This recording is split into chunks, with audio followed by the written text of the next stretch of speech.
Fala pessoal, tudo bom com vocês?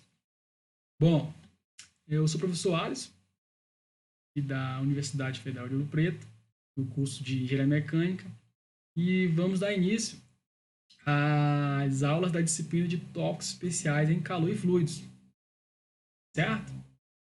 Bom,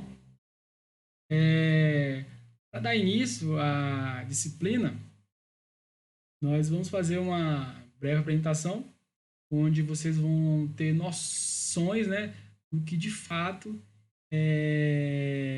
nós veremos, né, ao longo de todo esse período letivo. E antes, né, de falar dos assuntos de fato da disciplina, primeiro, né, eu vou aqui me apresentar para os que não me conhecem. Bom, eu sou o professor Alisson, do curso de Engenharia Mecânica aqui da UFOP. Sou graduado em Engenharia Mecânica pelo Instituto Federal do Maranhão. Tenho mestrado também em Engenharia Mecânica na Universidade Federal de Uberlândia.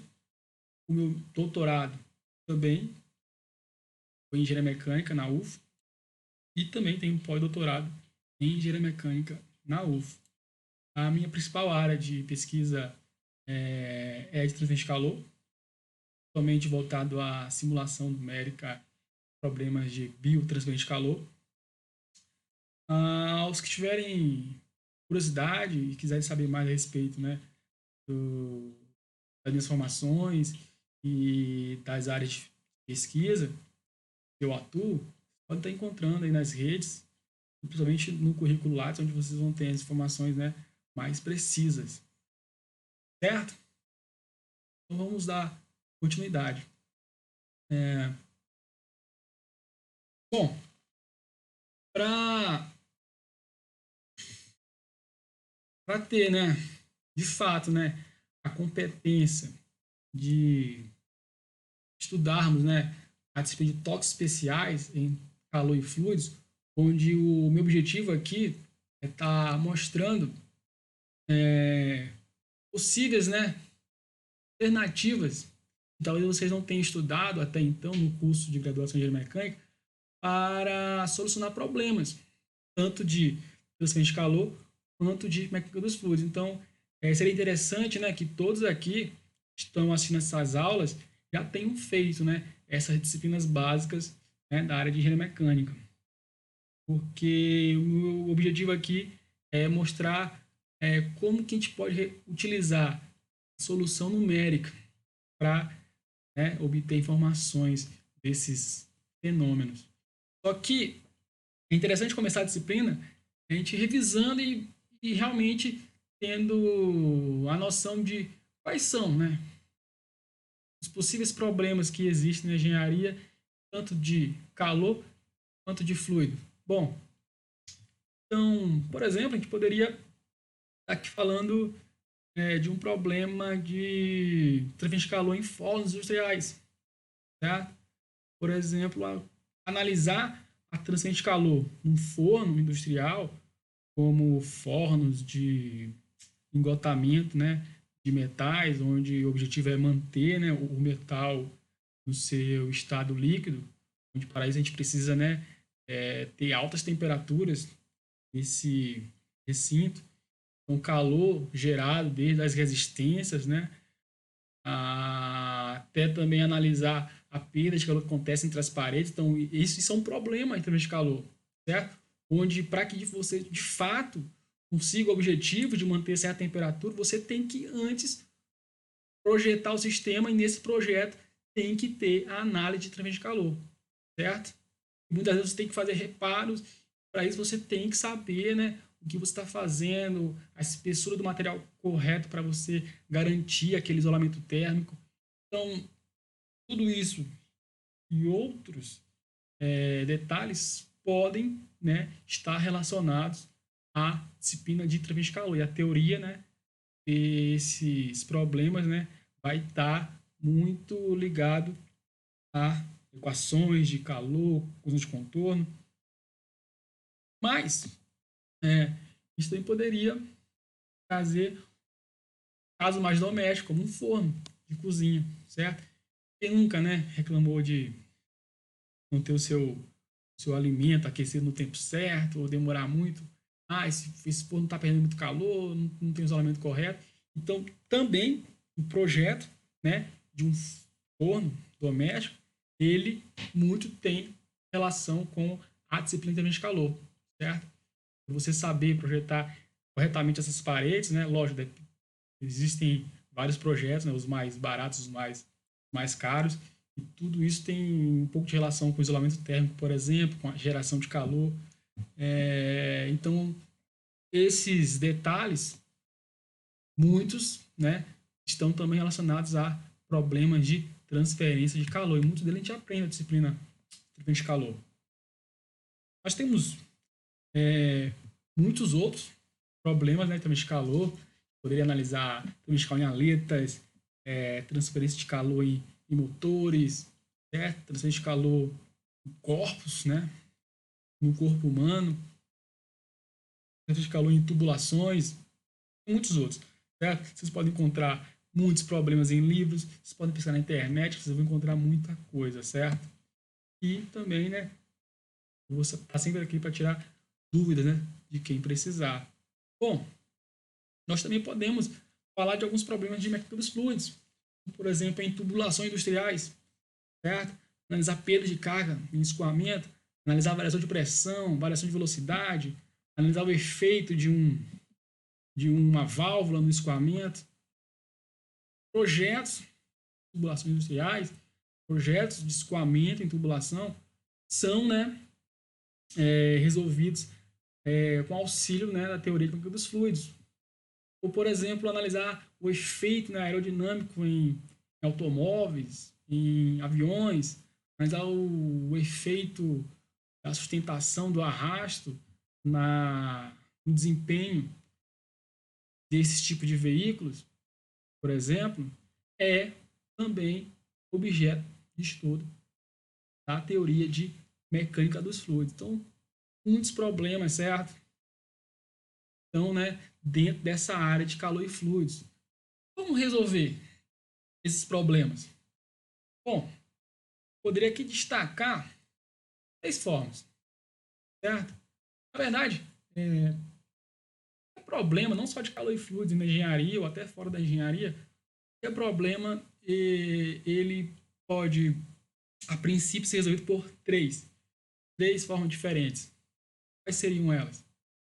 Bom, analítica, numérica e experimental, certo? Você pode utilizar uma solução analítica, uma solução numérica ou uma solução experimental para resolver problemas. Vamos aqui, né? Ficar na nossa área, calor e fluidos, mas isso vai muito além. Vamos ver cada um aqui, tentar diferenciar e tentar nos inserir no nosso espaço da nossa disciplina, que vai ser a parte numérica, já, né, repetindo isso. Bom, solução experimental, certo? Solução, né, que é muito, muito importante e ela sempre precisa ser executada em qualquer tipo de projeto, né? Uma solução experimental, nós temos que colocar a mão na massa, certo? Temos que fazer, certo? De fato, o projeto, o físico, e tentar extrair resultados dele. Por exemplo, se nós tivermos interesse em analisar o efeito da temperatura, certo? Numa ferramenta de corte, e na verdade correlacionar esse aumento de temperatura com o desgaste de uma ferramenta. Esse tipo de problema é um problema, né, que até hoje a indústria ela precisa de informações, porque a cada momento novas ferramentas de corte são desenvolvidas. E a indústria, né, quer saber o que o campo de temperatura causa de desgaste numa ferramenta. Como que a gente pode antever o desgaste da ferramenta? Como que a gente pode proteger um desgaste, né, prematuro, fazendo com que a vida útil da ferramenta se prolongue? Então, esse problema ele pode se encaixar na área de transferência de calor. Tanto é que existem diversas pesquisas, certo? Que tem relação com esse problema. Por exemplo, analisar um problema de soldagem e tentar ver qual que é o efeito, né? Qual que é a relação do efeito térmico às tensões em cordão de solda, por exemplo. Então, a área de soldagem também ela tem muita relação com a térmica de calor. Então, se você quiser descobrir essas relações, tanto na área de usinagem quanto na área de soldagem, você pode tentar buscar essas correlações através de experimentos. Pode fazer testes, pegar ferramentas, certo? Pegar técnicas de soldagem e tentar, né, buscar respostas para as necessidades, né, de quem as deseja resolver. E que tal descobrir, certo, os efeitos de arrasto, de sustentação, descobrir o desempenho de uma nova, né, estrutura dinâmica de veículos. Esse também pode ser um problema que pode ser resolvido através de uma solução experimental. Ou seja, você pode fazer testes em túnel de vento, pode fazer testes numa pista, certo? Então você pode fazer testes experimentais para buscar respostas para esse tipo de problema. Ou que tal descobrir se por acaso a temperatura de um motor ela está acima do normal. Talvez essa temperatura acima do normal pode ser um indício de algum defeito, certo, da máquina. Então você pode, né, tentar resolver esse problema monitorando a temperatura do motor, certo? Você pode ir lá, de forma experimental, ficar medindo a temperatura com um sensor térmico. Então, esses outros problemas, eles, né, podem ter a sua solução obtida de forma experimental. Eles também são problemas que podem ser resolvidos pelos outros, né, pelos outros dois métodos de solução, o analítico e o numérico, certo? A gente poderia fazer uma solução numérica para problemas de usinagem, soldagem, problemas de aerodinâmica, problemas para analisar a temperatura de um motor, e nessa figura aqui que eu mostrei, se utiliza o quê? Uma termografia. Então, tudo isso pode ser resolvido, tanto numericamente quanto analiticamente, só que às vezes existem limitações. Certo? Bom, solução analítica, o problema dela é o seguinte: nem todo mundo gosta. Certo? Nem todo mundo gosta. Por que nem todo mundo gosta? Porque quando você pensa em fazer solução analítica de problemas, você pensa em equações. Equações, como por exemplo, a da conservação de massa, a energia, momento linear. São equações de mecânica dos fluidos, certo? Algumas das mais famosas. Ou se pensar na área de calor, nós temos, por exemplo, uma equação que também é tradicional, que é a equação do calor. Então, para resolver um problema de soluções analíticas, você precisa aplicar uma equação diferencial no domínio e integrar isso de tal forma que você vai obter uma solução que vai depender também das condições de contorno iniciais do problema. Só de falar, né, já não soa tão legal. Então, eu vou até não me estender muito nessa parte, mas já adianto que a gente vai precisar de algumas soluções dessa para validar nossas soluções numéricas que nós vamos, né, utilizar ao longo da disciplina. Bom, a solução analítica ela é uma solução matemática exata. Ela serve para uma variedade de geometrias simples. Ela também é útil para uma variedade de condições de contorno. E elas são bem documentadas na literatura, ou seja, você pode buscar os livros das respectivas áreas que você quer resolver o problema analítico, e você vai encontrar diversas soluções analíticas para tais problemas. Já as soluções numéricas, certo? As soluções numéricas são as queridinhas, certo? Por isso que elas recebem essa carinha, ok? As soluções numéricas, elas, ainda mais hoje em dia, né, com o avanço da tecnologia, cada vez mais, né, não tem limite desenvolvimento de computadores cada vez mais, né, potentes, capazes de fazer muito mais cálculos, e com isso torna possível, né, você antever resultados de diversos problemas, sem precisar fazer os seus respectivos experimentos.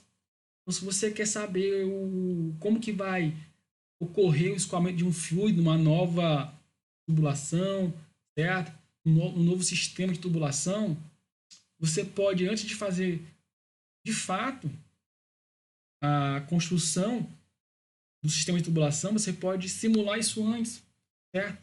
Simular posicionamento de possíveis válvulas, ver qual vai ser o efeito, certo? Da turbulência do escoamento. Então, você tem ferramentas numéricas, tem softwares numéricos que podem resolver o problema no ambiente virtual. Você não precisa, após pensar num certo projeto, após pensar numa solução de um problema, você não precisa necessariamente construir fisicamente o problema e resolver ele experimentalmente. Você pode tentar resolver analiticamente, mas pode ser que você barre algumas limitações, ou você pode conseguir resolver isso através de simulações numéricas. Por exemplo, você pode analisar o efeito, né, ou a eficiência de um dissipador de calor de aletas em alguma estrutura, seja para arrefecer um processador de computador, seja para arrefecer um motor elétrico. Então você pode, antes, né, de projetar os sistemas, você pode simular e ver se realmente aquilo que você pensou vai conseguir ter o efeito desejado ou se isso precisa de alguma adaptação, alguma variação. Isso você pode fazer no ambiente simulado, e fazer em um ambiente simulado vai se tornar praticamente sempre mais vantajoso no ponto de vista financeiro do que fazer testes experimentais. Bom, soluções numéricas, elas são aproximadas, diferente das analíticas que são exatas. Elas são indicadas principalmente quando você tem geometrias e condições de contorno complexas. Então vai chegar uma hora que você vai tentar resolver problemas através de soluções analíticas e as geometrias e as condições de contorno vão se tornar cada vez mais complexas, que você não vai conseguir resolver analiticamente, certo? E, certo, você vai precisar de soluções numéricas para isso. E as principais que são conhecidas na literatura é o método das diferenças finitas, o MDF, o método dos volumes finitos, o MVF, o método dos elementos finitos. Esse eu destaco porque, dentre os softwares comerciais de simulação numérica, ANSYS, Abacus, Consol, principalmente eles são baseados nesse método dos elementos finitos. Também tem um método de contorno e tem outros métodos, certo? Numéricos que são utilizados para soluções numéricas de problemas. Bom, a aula está terminando. Na próxima aula, a gente vai dar início a uma introdução de como resolver problemas de transferência de calor, certo? Utilizando o método das diferenças finitas, certo? Na próxima aula, a gente vai dar início à solução numérica de problemas de transferência de calor utilizando o método das diferenças finitas. Por que o método das diferenças finitas? Bom, porque o MDF ele é apropriado quando a gente pensa em iniciar o aprendizado em soluções numéricas, porque é um método mais simples comparado aos outros, e ele é um método de fácil implementação. Bom, acabo por aqui essa aula. Obrigado pela atenção de todos. Até a próxima aula. Um abraço para todo mundo. Tchau.